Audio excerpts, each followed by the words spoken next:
halftime at the Etihad Stadium. And of course, it is 1-0 in favor of Manchester City in the UEFA Champions League. And of course, it stands 3-1 on aggregate. PSG has 45 minutes to cancel the deficit. Whether or not they will do it, we'll fold our hands and wait. Good to see you from wherever you're watching us.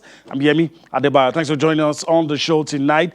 Of course, tonight we're going to be looking at the aftermath of the dissolving of 31 sports federations by the sports minister and setting up of caretaker committees. We'll look at that. We'll look at what has happened with rugby today, a decision taken by African Rugby. We'll look at that as well. We'll look at, of course, decision by CAF to approve some stadiums for use for the senior national team during the World Cup qualifiers. We'll take a look at that. We'll take a look at tomorrow's game in the UEFA Champions League, and we will also continue with our countdown to the Tokyo 2020 Olympics. That's what we're going to do on the show tonight. I have my partners seated and ready to go along with me on this ride. But before I introduce both of them to you, I want to bring you into all that we're doing on the show tonight.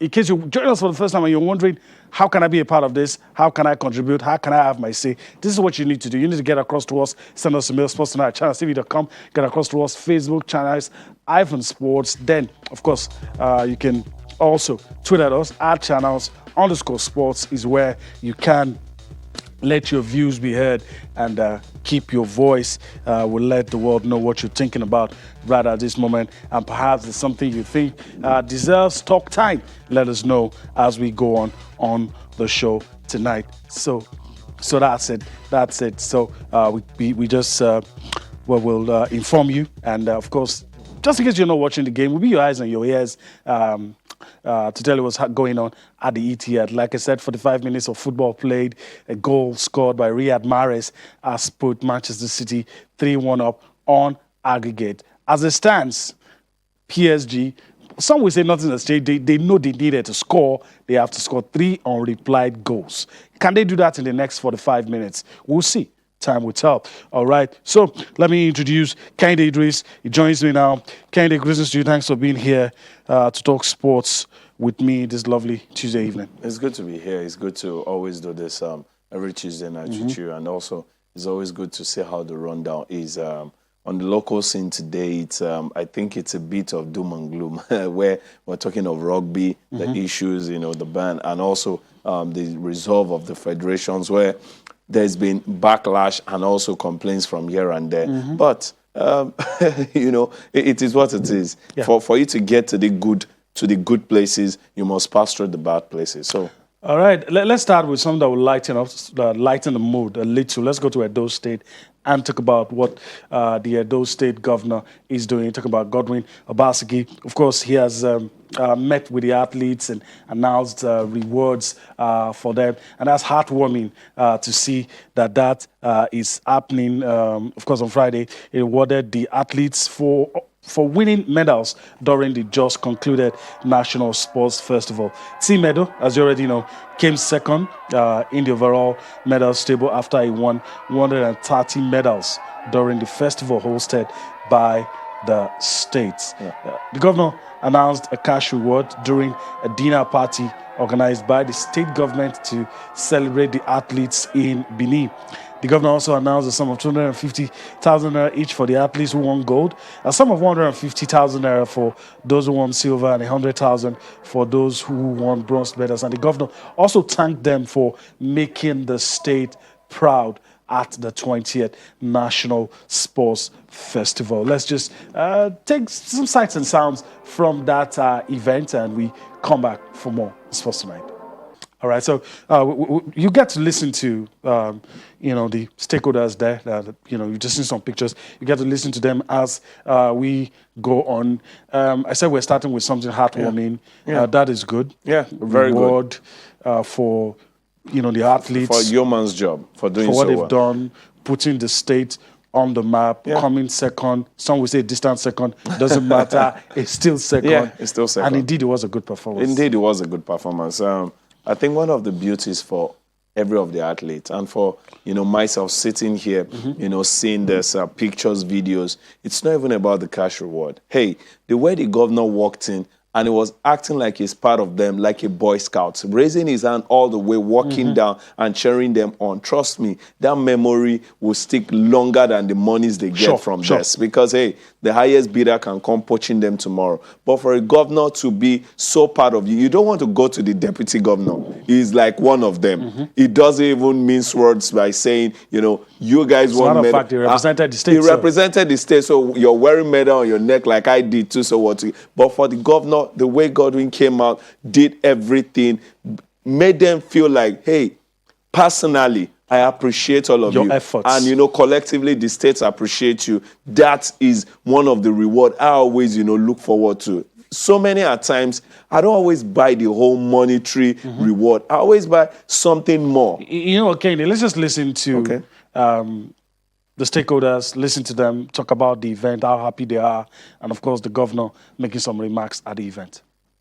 In Abuja, we came third with 47 gold medals and 41 silver, 53 bronze. And we came back and said we need to make our state proud. We will train harder to make Edo proud. And we are determined that we will emerge as the winner of Edo 2020. Mr. Governor, we gave ourselves targets. Looking at the gold medal table, Delta came first, and we did our own arithmetic. And we discovered that if all the states that came to FCT comes to Edo with at least 60% performance, the winner of the Edo 2020 will be within 115 gold medals to 120 gold medals. And we decided that we'll look at those spots that we didn't do well in Abuja. We gave ourselves a target of 120 gold medals. But Mr. Governor, we got 130 gold medals. This is about the human spirit, about your ability to fight. So for those who fought and gave us gold medals, please accept our token of 250,000 naira each. For those who won silver medals, we'll give you a token of 150,000 naira each. And for those of you who want gold and bronze, we will give you 100,000 naira each. For my Paralympic athletes who may not have won medals, I have my own present for each and every one of you.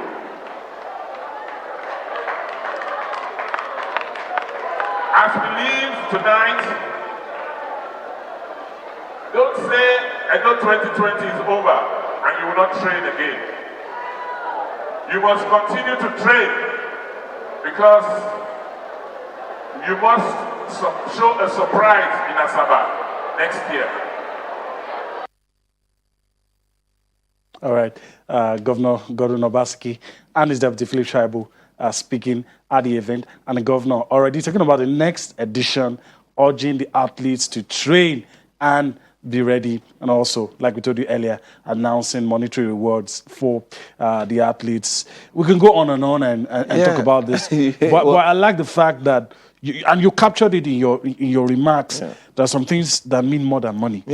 That event shows how the athletes were appreciated. Made them feel, bigger than they even thought they were. They just, when you give monetary, seem you're a mercenary.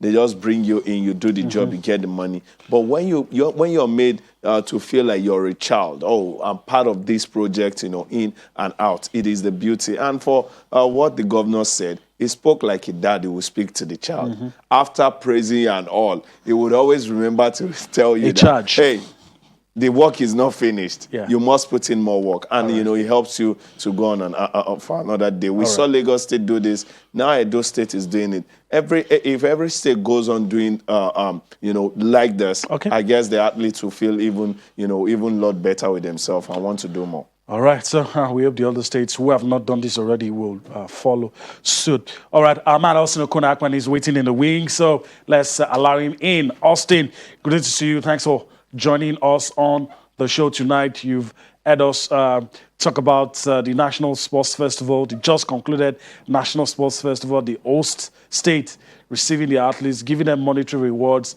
and encouraging them. Your thoughts on that? Sports criticism, good to be on the show and to talk sports tonight.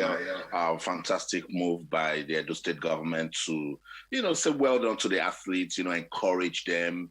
I've always been a fan of sustainable development. Doesn't have to be 1 million or 10 million that you give to athletes. Some level of inclusion, care, letting them know that they're not abandoned. I expected Governor Baseki and Philip Shaibu. I know they are doing that in the background to assure, for instance, that the infrastructure development will continue, the athletes' welfare in the state will continue. They are doing it, but when you have an opportunity to be amongst athletes, you need to put out those assurances. So, shout out to the Edo State government. And it took it a step further.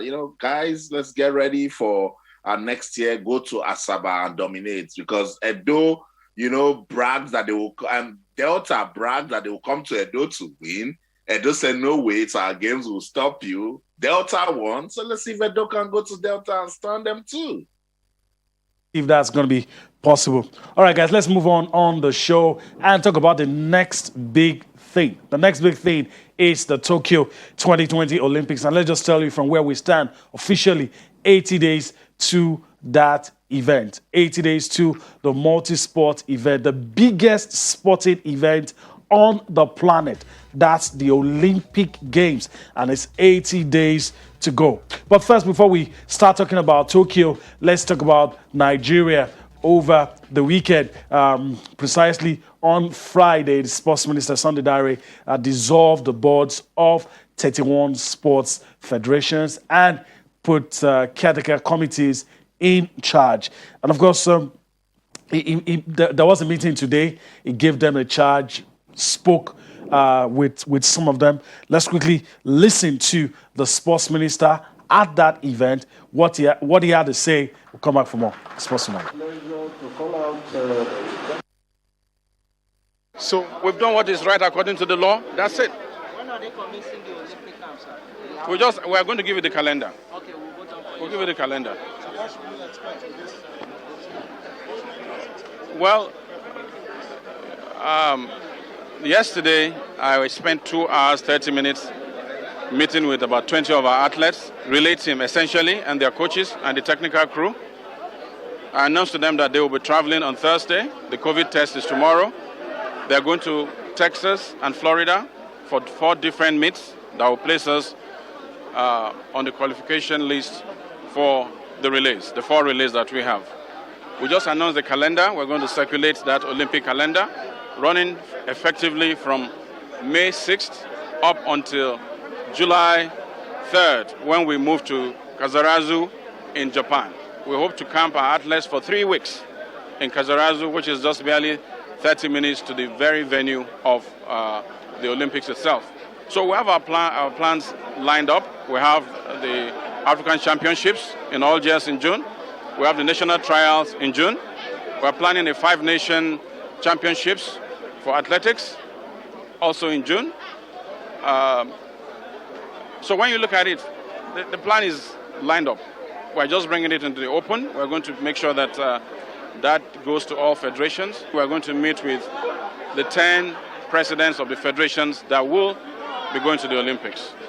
We've had a lot of exchanges. We've worked on some of the details. We're getting to the granular details.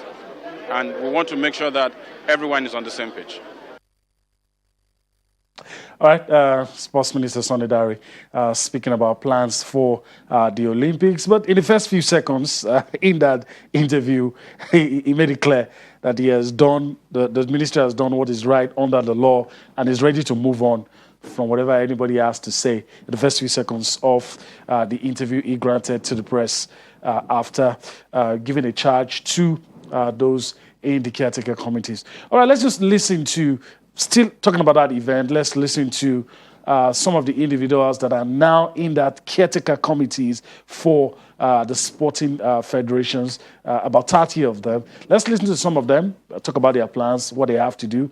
There are also some aggrieved persons, and there's also a fallout of the decision taken on Friday. We'll get to all of that, but first, let's listen to those that have been put in the caretaker committee. They have been charged with managing the affairs of those federations from now through the Olympics, through to the point where elections will be held.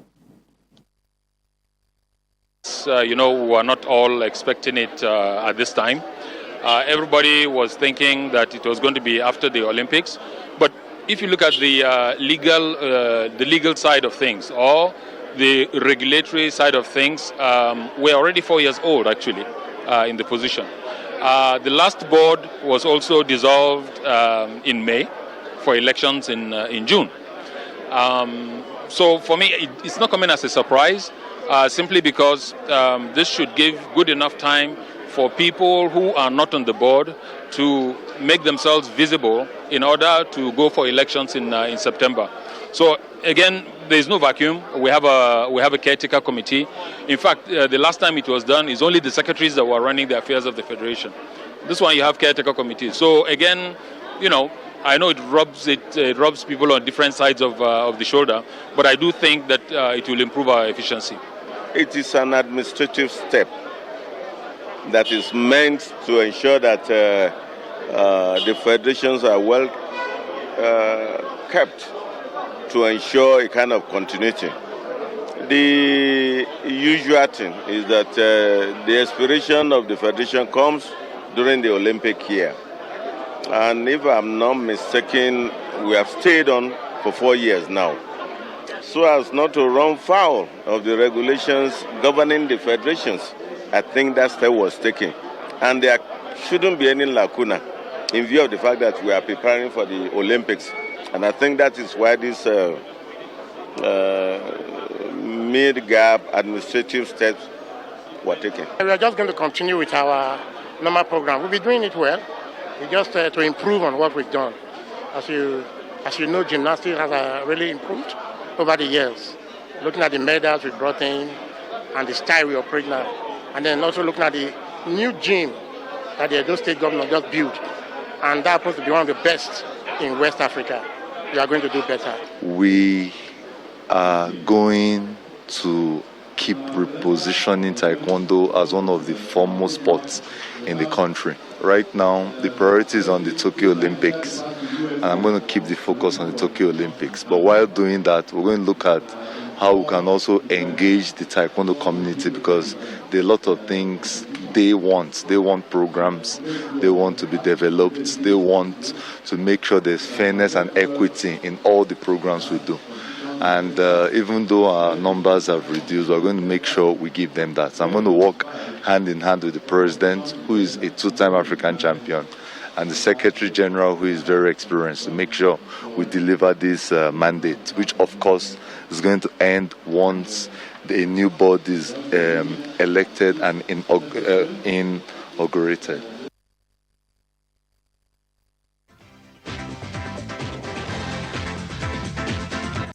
Welcome back. You listen to some of the people that will be in charge of those federations on a caretaker basis. Look at golf, taekwondo, basketball, gymnastics. Some of those guys, their tenure has elapsed, but some of them will be in charge on a caretaker basis, apart from one or two that are different. Let me go to Austin now and get his thoughts. You were not with us on Friday, but on Friday, one of the issues that popped up in all of this is the fact that you have some of these guys whose tenure has elapsed, which is the reason for this decision, but some of them who would still contest elections are heading those federations on a caretaker basis. Let's just forget for 1 second the issue about the federations dissolve, because you could argue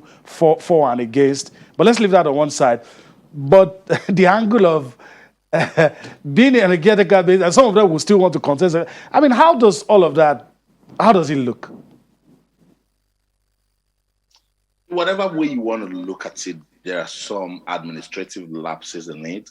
There's still some show of ignorance to some of the laws that constitutes, some of this sporting federation. Yemi, let's use tonight to ask some persons what are they doing with their sporting federation, because this same issue happened under the last Minister of Youth and Sports Development, Barrister Solomon Dalong. And we went on and on and on and on and found out that the problem was because most of these federations don't have proper constitutions or even statutes that governs their operations. Yeah. So now everything just rises and falls on the ministry. For instance, the talk on the street is, why didn't they dissolve football? They can't dissolve football because of the constitution, the operations that governs the existence of football worldwide. That is why Rugby Africa said, wait a minute. There was a constitution in 2018, because remember, rugby had some issues. Yeah. And then we came together and then we ratified this constitution, and it was endorsed by the international body. It was endorsed by Rugby Africa. So you just can't get up and say there's a dissolution. So they have a case because there are proper guidelines, laid down rules and regulations that governs their existence and operations. Okay. Some of those other federations don't have. So anything comes and goes. And it even went well. Most of the presidents are still chairman of the caretaker committee. Oh, Lord. It's interesting. We'll get to the issue of rugby. We've saved it up.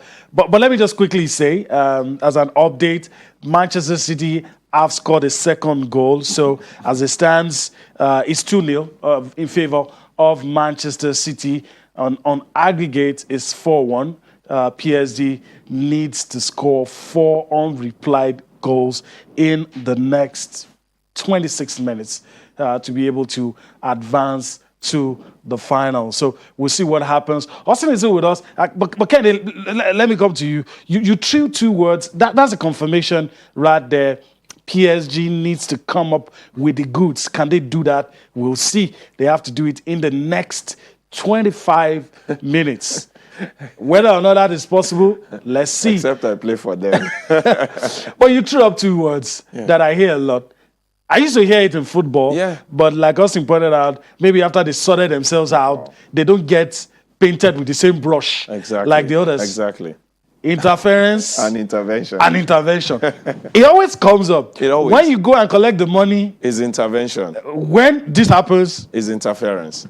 And this is, speaking from both sides of your mouth, hypocrisy. You don't understand what really are you doing. See, you can go ahead and call the minister or the ministry a lot of names, but like Austin pointed out, even the federation are not covering themselves so well. No glory at all. No guidelines. You just seem like this board comes in, run things the way they feel they should run it, and then they go, hey, there is a saying we grew up with. They say, if you stand for nothing, you'll fall for everything. And it's happening with so many of this federation. You don't even know what they are doing all through.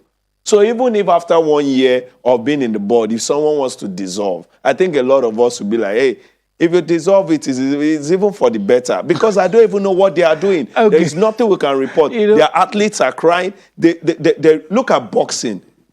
Yeah. Some boxers have mentioned for about 3 years, they don't get a fight. You know what? So what are you doing? Then let's pause. We have to unpack it carefully. There's another angle to all of this. Okay. There are some aggrieved persons who feel the decision this is taken interference.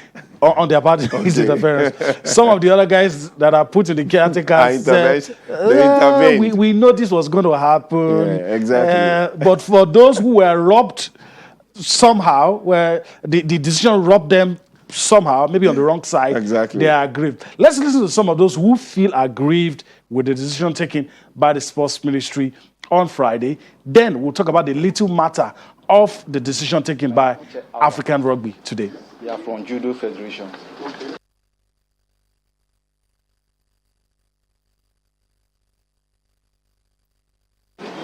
Board member of the 31 Sport Federation met at Princeton Hotel, Abuja on Tuesday, 4th May 2021 and totally rejected the arbitrary and untimely dissolution of the board of duly and democratically elected federations.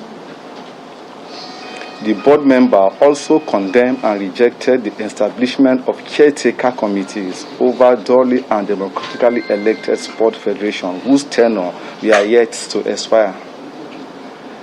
The members unequivocally stated that on no account will the caretaker committee be recognized by the international bodies of the various sport federations in place of the duly elected boards. The federation noted that the Minister of Youth and Sports and Federal Ministry of Youth and Sport Development lied when they claimed that the tenure of the board have expired. Board elections were held on June 13, 2017, and the inauguration into office was done on July 10, 2017 for a 4-year tenure. The tenure will therefore expire on July 10, 2021 and not April 30th, 2021 when the federation were dissolved. Board member wish to inform the public that no provision in the Code of Governance empower the minister to dissolve board of duly and democratically elected federations, and no legislation, law, regulation, or instrument empower the minister or the Ministry of Youth and Sport Development to set up caretaker committee. The board members of the 31 sport federations hereby give the minister a 48-hour ultimatum within which he is to rescind and reverse all unlawful pronouncements he made over dissolution of duly appointed board members of sport federations who face appropriate reaction from the federations. The Minister and the Federal Ministry of Youth and Sports is urged to desist from jeopardizing the future of our youth, especially Nigerian sportsmen and women, by putting the country at risk of being banned from participating at the forthcoming Tokyo Olympic Games. The board members stated that Sport Caretaker Committee can never be allowed to replace duly elected board whose tenure are yet to expire. All right, welcome back. A few takeaways from that. Austin, I know you're with me. Let me paraphrase, but I know you listen. At the heart of these issues, one, the aggrieved people on the aggrieved side says the provision relied upon by the sports minister doesn't even give him the power to dissolve the boards. That's one. They also claim that their tenure has actually not expired. 2. 3, they also say that international sporting bodies will not recognize caretaker committees when the duly elected officials are being forced to step aside. I'm just trying to put all of that. I want your immediate reaction to that, and we'll try our best to move on. Yeah, that's where we are with this situation. The ministry, they have their own side, which they believe is legit. You heard the minister saying that what they did is according to the law. This federation president, as I said earlier, do the right things. Stay guarded. Because, look, these are the times where anybody can jump up and say maybe because of... And if you check, COVID-19 is part of the reason why this is happening, guys. You know, if you look at it properly. Because the calendar year was a bit halted. Now, most of those federation presidents are chairmen of caretaker committees in it. So there's still a correspondence between international bodies. These guys that are aggrieved, you find out that they don't have their houses in order.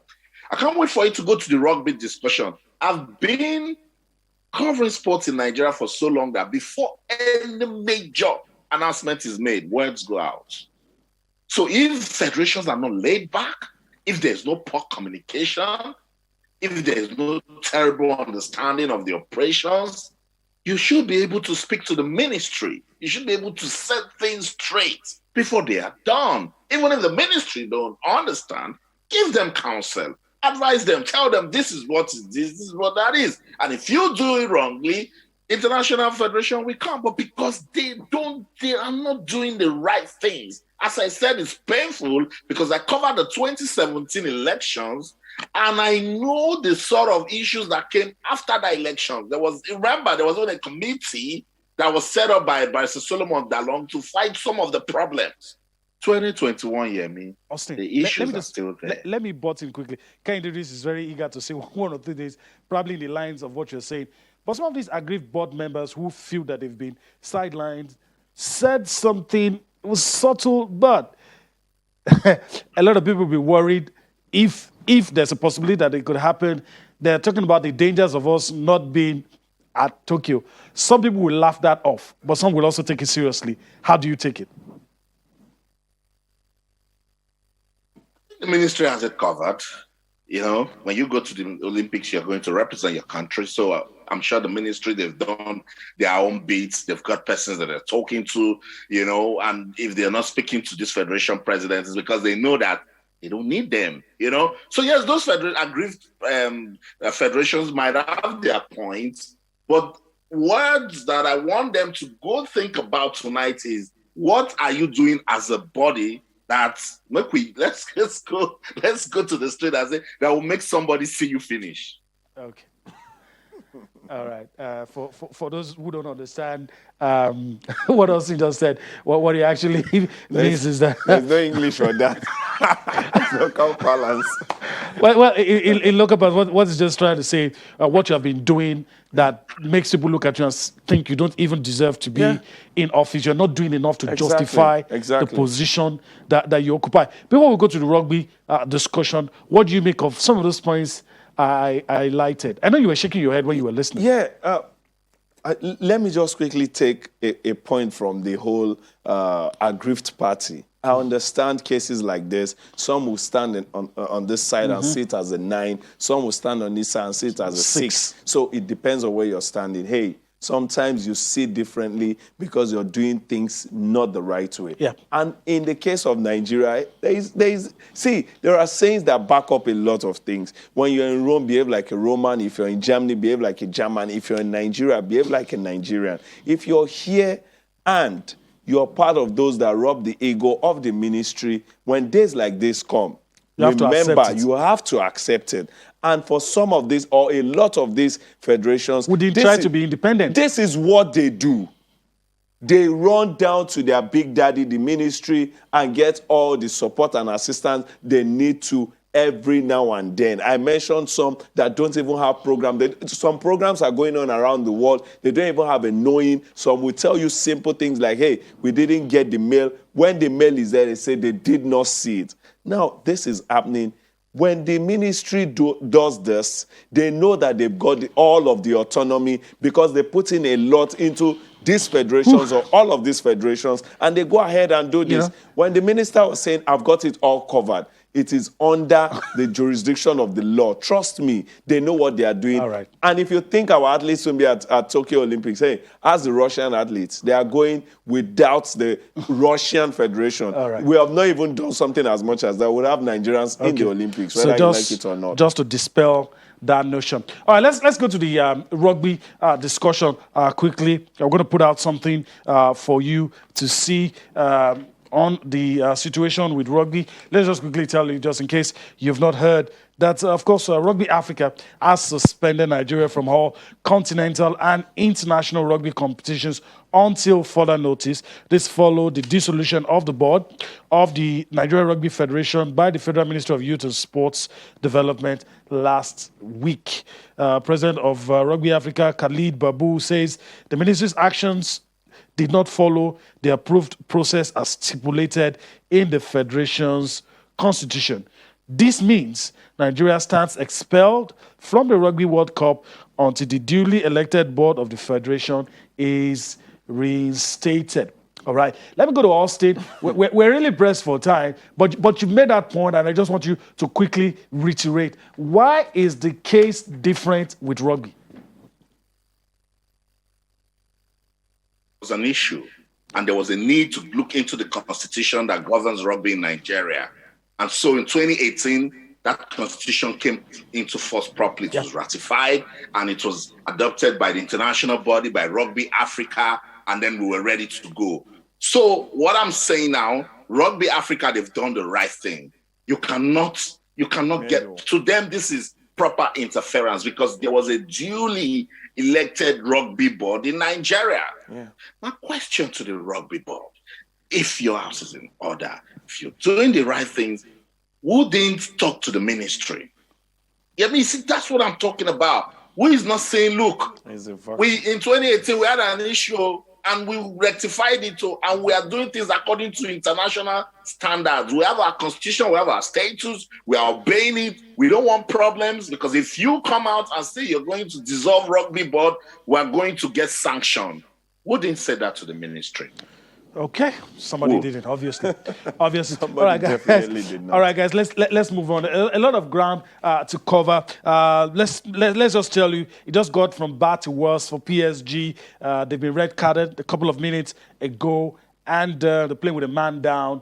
And of course, 2 goes down. 2 goes down, also playing with a man down. So effectively, some will say it's over. 12 minutes of football left to be played at the Etihad, and a lot of people will already believe that Pep Guardiola's team are through to the final. All right, let's move on. Let's see if we can rush this through so that we can have a little time to talk about the UEFA Champions League. But first, let's talk about the NFF and the Argentina embassy trying to strengthen football ties. Of course, Nigeria and Argentina, a little bit of history between those two countries, especially at senior level. And of course, the ambassador of the Republic of Argentina to Nigeria, Alejandro Herrero, has advocated the strengthening of football ties between the South American nation and Nigeria, insisted that there are compelling commonalities between the two countries in the realm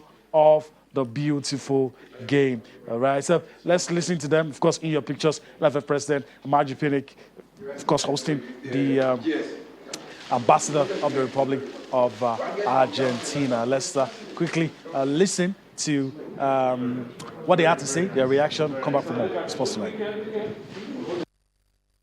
Argentina is a country that is so usually blessed, in terms of football. Di Maria, Higuain, Messi, we can go on and on, Nobody wants to be paired against Argentina. Even Brazil don't want to be paired against Argentina. So we feel very humbled that you can deem it indispensably necessary to come and visit us. And moving forward, we want to foster a very wonderful, very cordial relationship with Argentina. And your football, gain experiences, where we can visit some of your training centers. We can also invite them to come and see what we are doing, In September this year, we'll be having an invitational tournament for the six strongest women's team in Lagos. It's called the Aichaburi Invitational Tournament.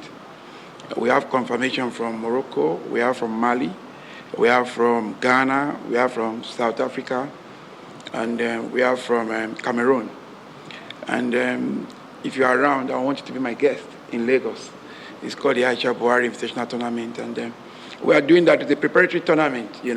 Maybe if not this one, the next edition, we want to bring in the Argentina female national team, if they want to come, because Romania has also indicated its interest to be part of this maiden edition. We are here just to strengthen our links in order to offer you, to offer them what you need, whatever you want. If we can transmit to the possibility of this male team of very, very interesting for us, and also a very good female team.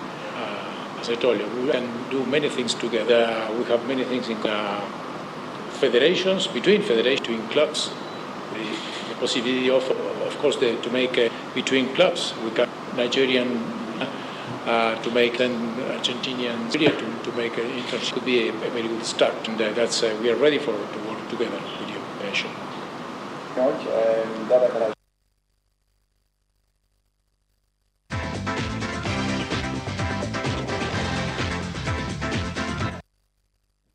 welcome back. Let's give you the situational report at the Etihad. Let's see what it looks like. Last time I checked, Manchester City were up by 2 goals, and that means they lead 4-1 on aggregate with 7 minutes of football to play.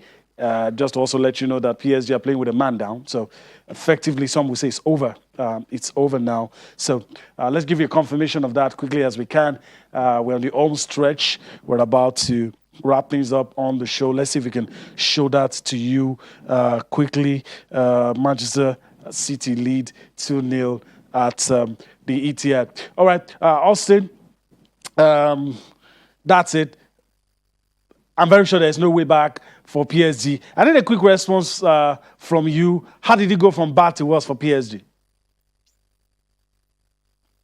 That's because Manchester City wanted it. Because Manchester City put a lot of pressure on PSG with their counter-attack. Maybe you saw that first goal just in the 11th minute. Okay.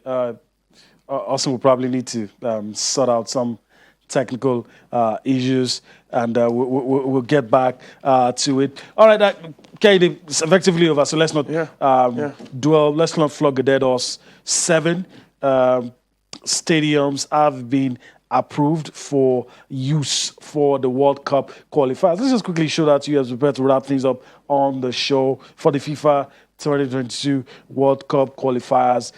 Let's show you the approved stadiums for the Super Eagles by Africa's football governing body, that's CAF. Of course, Teslim Balogun Stadium is one of the venues. Moshood Abiola Stadium in Abuja, Godswill Akpabio International Stadium in Uyo, Stephen Keshi Stadium in Asaba, Nnamdi Azikiwe Stadium in Enugu, Samuel Ogbemudia Stadium in Benin City, Adoke Amesimaka Stadium in Port Harcourt. 7 of those venues have been approved for use, and any of these 7 can conveniently host the Super Eagles. Which is interesting. I look at all the 7 names, and you can boastfully, as a Nigerian, say, hey, come any of this ground, you'll get to see good football. And maybe the Samuel Ogbemudia Stadium is still getting me giddy because of what we just saw.